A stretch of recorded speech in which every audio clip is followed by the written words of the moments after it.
यकीन होना चाहिए कि अगर उस बंदे ने पहले 5 साल दिया है तो आप भी जब उसके बैंक खोलेंगे तो वो जरूर।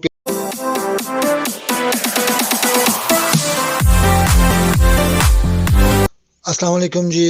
एसआर फैमिली, उम्मीद है आप सब लोग खैरियत से होंगे जी।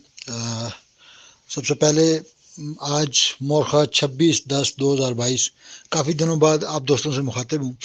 डेट इसलिए कही कि मेरे मैसेज में काफ़ी गैप था, इसलिए मैंने डेट अनाउंस की कि आपको पता हो कि ये आज का मैसेज है 26 तारीख 26/10/2022 का।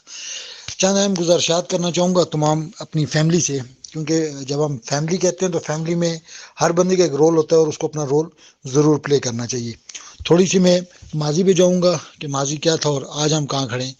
सब दोस्तों के गोशगवार करता चलूँ कि एक सिलसिला जो B4U SRG के नाम पे चला, जिसको सैफुरमान खान न्याजी ने लीड किया 2017 से, और 2019 में मैं भी इसका हिस्सा बना। और ये सिलसिला बड़े एहसन तरीके से चलता रहा और लोगों को उनकी जो एक्सपेक्टेशन थी, जो जो उनकी कमिटमेंट थी सैफुरमान न्याजी साहब की उनके साथ, उनको वो 100% फुलफिल करते रहे। और फिर एक फेज़ आया कि जहाँ पे जाके उनके साथ मिसहैप हुआ और वो नैब की कस्टडी में चले गए और ये सारा सिलसिला बंद हो गया। और जब ये सिलसिला बंद हुआ तो उसके बाद मुख्तलिफ पहलूज हमारे सामने आए, मुख्तलिफ मराहल आए। उसमें एक चीज़ बताता चलूँ कि हर इंसान अपनी जगह अपने अपने डोमेन में रह के वो एफर्ट कर रहा होता है। ऐसा नहीं होता कि बाज़ औक़ात किसी की एफर्ट किसी को नज़र आ रही होती है और बाज़ औक़ात नहीं नज़र आ रही होती। और इस पूरी कहानी में सबकी एफर्ट जो मैं बता सकता हूँ, जो जहाँ से मैं देख रहा हूँ, शायद वो कोई भी इसको एक्सप्लेन ना कर सके, क्योंकि मैं सब दोस्तों के साथ टच में था, सब दोस्त मेरे साथ टच में थे और सारी सिचुएशन मेरे सामने थी। सैफुरमान न्याजी साहब के अंदर जाने के बाद चंद मैं एक चीज़ कहता हूँ कि जब वो जेल गए तो उसके बाद बहुत से लोग हमारे सामने आए, उनके बहुत से रूप हमारे सामने आए। लेकिन उसमें मैं सबसे पहले यहाँ पे जिक्र करूँगा राजा रियाज साहब का, कि उन्होंने उस मुश्किल की घड़ी में बड़ा एक, मैं कहता हूँ उसके लिए अल्फाज का चुनाव मेरे पास कम हो रहा है, कह रहा है कि उन्होंने मतलब जो काम किया उसकी तारीफ कैसे की जाए। रियली मतलब कहते हैं एटलीस्ट आप किसी की खिदमात को सराह ज़रूर करें कि यार उस बंदे ने अगर आपके लिए मेरे लिए एफर्ट किए तो उसको उसको हमेशा याद रखें। और उसमें मैं अपनी तरफ से और पूरी पूरी टॉप लीडरशिप की तरफ से राजा साहब आपका शुक्रिया अदा करूँगा कि आपने बड़े एहसन तरीके से उस मुश्किल की घड़ी में तमाम लोगों को जोड़े रखा और अपनी अपनी सोच और अपने उसके मुताबिक आप उनको चलाते रहे। और फिर वो सिलसिला आगे बढ़ता रहा और एक टाइम आया कि जब सैफुरमान न्याजी साहब बाहर आए और फिर उसके बाद एक ऑप्शन सामने आई कि इसको कैसे आगे रन किया जा सकता है। तो न्याजी साहब का स्टांस डे फर्स्ट से यही था कि यार मेरे बैंक अकाउंट्स बंद हैं और जब तक मेरे बैंक अकाउंट्स नहीं ओपन हो सकते तो मैं लोगों को पे नहीं कर सकता।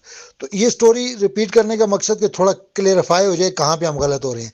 तो उसमें सैफुरमान न्याजी साहब का जो स्टांस था बिल्कुल क्लियर था कि मैं बैंक ओपन होंगे तो मैं लोगों को उनके मानते वापस करूंगा। लेकिन इस असना में कोई भी अगर ऑप्शन उनके पास जाती थी तो उसको ज़रूर एक्सेप्ट करते थे। और इसीलिए एक्सेप्ट करते थे कि लोगों को उनकी रिकवरी, जो परेशान हाल लोग हैं हमारे दरमियान, उनको किसी भी तरह से उनकी रिकवरी होनी चाहिए। उसमें एक ऑप्शन राजा साहब की तवसत से आई सिक्योर रीनेक्स की शक्ल में, और उसको मैंने बाकी तमाम लीडर्स ने उसको एक्सेप्ट किया और उस पर काफ़ी मेहनत हुई। मैं उस पर नहीं जाता, 2-3 महीने उसमें बड़ी मेहनत हुई। और बाज़ औक़ात वो कहते थे किसी की मेहनत किसी को नज़र नहीं आ रही होती, ये एक अलग बात है, लेकिन उस पर बहुत ज़्यादा मेहनत हुई। उसको उस सिस्टम को दोबारा स्टेबल करने में वो सारी चीज़ें जो जो नहीं थी, जिनका बैकग्राउंड में वो डेटा नहीं मिल रहा था, ये ऐसी चीज़ें जो, मैं टेक्निकल आदमी नहीं हूँ IT का कि मैं इस पर लंबी डिबेट करूँ, लेकिन ये मुझे पता है कि उस पर अच्छी खासी मेहनत हो रही थी और उसको दोबारा उस पोजीशन में लाया गया जहाँ से वो सिस्टम कंटिन्यू हो सके। लेकिन अनफॉर्चुनेटली मैं इसमें किसी को ब्लेम नहीं करता कि फ़लाँ बंदे की वजह से या फ़लाँ बंदे की वजह से। मैं इसको अल्लाह की रज़ा समझता हूँ कि शायद इसमें बेहतरी हुई हो, क्योंकि मैं जब भी कोई काम करता हूँ तो इस दुआ के साथ करता हूँ कि अल्लाह इसमें जिस काम में सबकी बेहतरी हो वो काम हो, वो हाँ की शक्ल में हो या ना की शक्ल में हो, लेकिन जिसकी बेहतरी हो वो सबके लिए, सबकी बेहतरी हो, वही काम होना चाहिए। तो अनफॉर्चुनेटली वो नहीं सिस्टम आगे चल सका, शायद इसमें सबकी बेहतरी हुई हो, हमें इस तरह इस चीज़ को लेना चाहिए। और उसके बाद ये सिलसिला स्टॉप करना पड़ गया। सैफुरमान न्याजी साहब की तरफ से उनका एक क्लियर मैसेज आया और उस मैसेज में उन्होंने वाज़े तौर पे हर चीज़ को बड़ा क्लियरली डिफाइन भी किया, जो 6 तारीख का उनका मैसेज था। और उसमें उन्होंने क्लियर किया कि आपकी जितनी भी पैसे हैं, जितनी भी आपकी इमानतें हैं, चाहे वो किसी भी शक्ल में, चाहे वो क्लियर अल्फाज में उन्होंने कहा कि वो आपने डिपॉजिट किया, आपने कैश बॉक्स के थ्रू दिया, आपने कार कमेटी की शक्ल में दिया, आपने एक्टिवेशन ट्रांजेक्शन की शक्ल में दी है, किसी भी शक्ल में आपने जो पेमेंट की वो सारी की सारी सफरमान न्याजी उसका जिम्मेदार है और वो उसको पे करेगा। तो मेरे ख्याल में एक ऑनर, जो कंपनी का ऑनर है, वो इसको एक्सेप्ट करता है तो फिर उसके बाद कोई बात रहती नहीं है। और मैं इस बात पे उनको सलूट पेश करता हूँ कि वो हमेशा इस बात को ऑन करते हैं कि ये मेरी लाइबिलिटी है, मैंने देनी है सो मैं दे दूंगा, मेरे बैंक ओपन होंगे तो मैं पे आउट करूंगा। उसके बाद अगला मरहला आया जहाँ पे मैं समझता हूँ कि यहाँ पे थोड़ी सी मैं राजा साहब और मेरे प्यारे दोस्त डॉक्टर महमूद मदनी साहब को मुखातब होकर बात करूंगा कि ये दोनों दोस्त मेरे लिए इंतहाई काबिल एहतराम, काबिल इज़्ज़त है और सबके लिए हैं। यहाँ पे एक टीम वर्क के साथ काम चल रहा था। बाज़ औक़ात कहते हैं ना, आप क्रिकेट खेलते होंगे, आपको पता होगा कि एक कैप्टन होता है, वो परफॉर्म कर रहा होता है, बाज़ औक़ात उसकी परफॉर्मेंस अच्छी नहीं होती तो उसको अगर कैप्टनशिप से उतारा जाता है तो उसका मतलब हरगिज़ नहीं कि यार कि उसका उसके अंदर कोई उसकी गलती, सम टाइम उसकी उसकी फॉर्म अच्छी नहीं होती इस वजह से। तो सेम लाइक यहाँ पे टीम में चेंजिंग हुई और मदनी साहब को लीड करने के लिए चुना गया। अब डॉक्टर मदनी साहब को लीड करने के लिए क्यों चुना गया कि डॉक्टर मदनी साहब भी एक वसी तजर्बा रखते हैं और बड़े पॉजिटिव आदमी हैं। मैं पर्सनली उनका बड़ा क्लोज फ्रेंड हूँ, मैं उनको बड़े अच्छे तरीके से जानता हूँ। जब भी उनके साथ डिस्कशन हुई तो वो 6 लाख खानदानों की बात करते थे। तो मतलब ऐसे पॉजिटिव आदमी को अगर दोबारा उसको मौका दिया गया तो इसमें कोई गैर अखलाकी बात नहीं है, कोई ऐसी बात नहीं है। लेकिन यहाँ पे जो मेरा गिला बनता है वो ये बनता है कि अगर राजा साहब और डॉक्टर महमूद मदनी साहब, ये दोनों लोग जो हम सब के लिए बड़े इंपॉर्टेंट हैं, वैल्यूएबल हैं, रिस्पेक्टेबल हैं, हम सब पूरी एसआरजी फैमिली इनकी बड़ी इज्जत करती है, लेकिन ये आपस में अगर एक दूसरे को मैसेजेस में ब्लेम करेंगे, एक दूसरे के खिलाफ बातें करेंगे तो मेरे ख्याल में ये गैर अखलाकी बात होगी और इस पे हम सब पूरी B for you family, SRG family इनको इनको रिक्वेस्ट करेगी। और मैं ये समझता हूँ कि कहते होते हैं कि हमारा इस्लाम बड़ा क्लियर मैसेज हमें देता है कि भाई अगर किसी का कोई ऐप देखो, पहले अगर उसका ऐप देखो तो उसके ऐप पे पर्दा डालो। हाँ, उसको बताना है तो उसको अकेले में बताओ तुम्हारे अंदर ये ऐप है। उस ऐप को महफिलों में, चौक चौराहों में उछाला नहीं जाता। ये हमारा इस्लाम का तन इस चीज़ की इजाज़त नहीं देता। किसी की कमी कोताही इंसान के अंदर है, क्योंकि मुकम्मल कोई नहीं है। मेरे समेत हम जब जितने लोग हैं यहाँ पे सब इंसान हैं और इंसान होगा तो वो खता का पुतला होगा।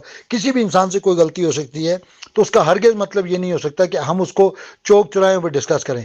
और फिर दूसरी चीज़, अगर अगर ये चीज़ होगी तो फिर इससे इसका रिजल्ट क्या होगा? इसका रिजल्ट नेगेटिव होगा। हम दूसरी तरफ बात कर रहे हैं, अगर हम 6 लाख खानदानों की बात कर रहे हैं, एक सिस्टम को लीड करने की बात कर रहे हैं, तो मेरे ख्याल में वहाँ पे हमें हमारे अंदर लचक होनी चाहिए, आजिज़ी इंकिसारी होनी चाहिए, ना कि हम अकड़ के साथ इन चीज़ों को लेके चलें। तो मैं आप दोनों भाइयों से हम्बली रिक्वेस्ट करूँगा कि आप दोनों, हम सब के लिए काबिल एहतराम है, सबके लिए काबिल इज़्ज़त है, लेकिन अगर आपकी आपस में ऐसी कोई नोक चोक होगी तो वो यकीनन मुझे अगर बुरी लगी है तो बाकी दोस्तों को भी बुरी लगी होगी।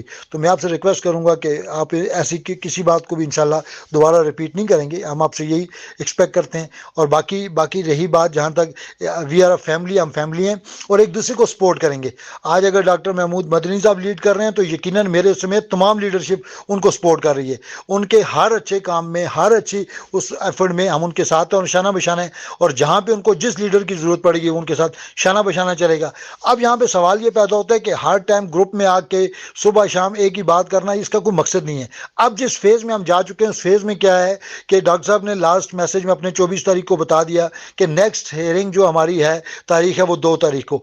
अब इस दौरान हम जितनी भी बातें करेंगे वो बेमानी होंगी। अब 2 तारीख को पता चलेगा कि क्या नेक्स्ट लाया अमल होगा। तो 2 तारीख को दोबारा, इस वक्त वो कंपनी के स्पोक पर्सन है और मतलब इस सारे सिस्टम को लीड कर रहे हैं, तो वो 2 तारीख को जो भी वर्जन होगा सीईओ साहब की तरफ से उनको मिलेगा वो बयान कर देंगे और हम सब ने उसको फॉलो करना है। लेकिन इसमें अगर हम डेली बेस पे सुबह शाम आपस में अगर बहस करते रहेंगे तो मेरे ख्याल में इसका कोई फ़ायदा नहीं होगा, उल्टा हमें नुकसान ही होगा। हम सब ने सफ़र किया है, जितने भी लोग हैं हमारे से, जितनी कम्युनिटी जुड़ी है, उन सब ने सफ़र किया है। मैं उन सब का शुक्रिया भी अदा करता हूँ कि उन्होंने एक फैमिली होके हमारे साथ भी दिया और यहाँ तक चले भी। और इस बात का यकीन रखें कि इंशाल्लाह सफरमान न्याई साहब, जिनके मुतालिक मैं ये कहा करता हूँ कि उनको देने की ख्वाहिश ज़्यादा है और यकीनन वो पे करेंगे। और आपकी और मेरी जो भी अमानतें उनके पास मौजूद हैं, यकीनन वो जब उनके बैंक अकाउंट्स खुलेंगे तो वो ज़रूर उसको पे आउट करेंगे। तो आप और मैं सिर्फ तहम्मुल के साथ, मतलब हमारे बस में नहीं है। देखिए, अगर कोर्ट से, सिस्टम से अगर हमें वहाँ से पैसे वहाँ जाने से मिलते हैं तो मैं किसी दोस्त को रोक नहीं सकता, ना मैं रोकता हूँ, ना मैं इस मौजूद पे कभी मैंने बहस की है। लेकिन मेरे ख्याल में सफरमान न्याई साहब अगर कमिट कर रहे हैं तो हमें उनका इंतज़ार करना चाहिए, हमें उनको फॉलो करना चाहिए और हमें ये यकीन होना चाहिए कि अगर उस बंदे ने पहले 5 साल दिया है तो अब भी जब उसके बैंक खुलेंगे तो वो ज़रूर करेगा। तो यकीनन हम सब मिल के इस वक्त इस बात का इंतज़ार भी करेंगे और डॉक्टर महमूद मदनी साहब को हम भरपूर सपोर्ट भी करेंगे और इस यकीन के साथ कि राजा साहब और ये दोनों एक पेज पे रह के इंशाल्लाह इस सिस्टम को आगे लेके चलेंगे। दोनों हमारे लिए काबिल एहतराम, काबिल इज़्ज़त है और मैं उम्मीद करता हूँ कि आप सब दोस्त मेरी बात को अंडरस्टैंड करेंगे। बाकी माज़रत के साथ कि मैं बहुत कम आपके साथ मुखातिब होता हूँ, क्योंकि मैं समझता हूँ जब ज़रूरत होगी तो मैं ज़रूर मुखातिब हूँगा, ज़रूरत नहीं होगी तो बिला वजह बोलने का फ़ायदा कोई नहीं होता। मैं इस बात से थोड़ा अवॉइड करता हूँ। तो बाकी आप सब दोस्त हमेशा हमेशा मेरे लिए काबिल एहतराम, काबिल इज़्ज़त थे और रहेंगे। हम एक दूसरे की रिस्पेक्ट अगर हम नहीं करेंगे तो कोई बाहर से आके हमारी रिस्पेक्ट नहीं करेगा। और मेरे ख्याल में हमारा इस्लाम कबूल ही अखलाक पे जाके हुआ है। अपने अखलाक के दामन को कभी भी नहीं हमने छोड़ना, मतलब अदब एहतराम, छोटे बड़े की तमीज़, इसको हमने हमेशा कायम दायम रखना है और इसी तरीके से आगे लेके चलना है। तो मैं उम्मीद करता हूँ कि आप सब दोस्त मेरी बात को अंडरस्टैंड करेंगे और इंशाल्लाह मिल के वो दिन दूर नहीं कि जब से फरमान न्याय साहब के बैंक ओपन होंगे, और ये भी जब हम सब लोगों को रिकवरी होगी तो वो दिन भी आप और मैं ज़रूर देखेंगे। इस पे उम्मीद रखें, इंशाल्लाह ऐसा ही होगा। बाकी खुश रहें, आबाद रहें। मेरी कोई बात किसी दोस्त को बुरी लगी हो तो उसके लिए मैं माजूर चाहूँगा। अपना ख्याल रखिएगा। अल्लाह हाफ़िज़।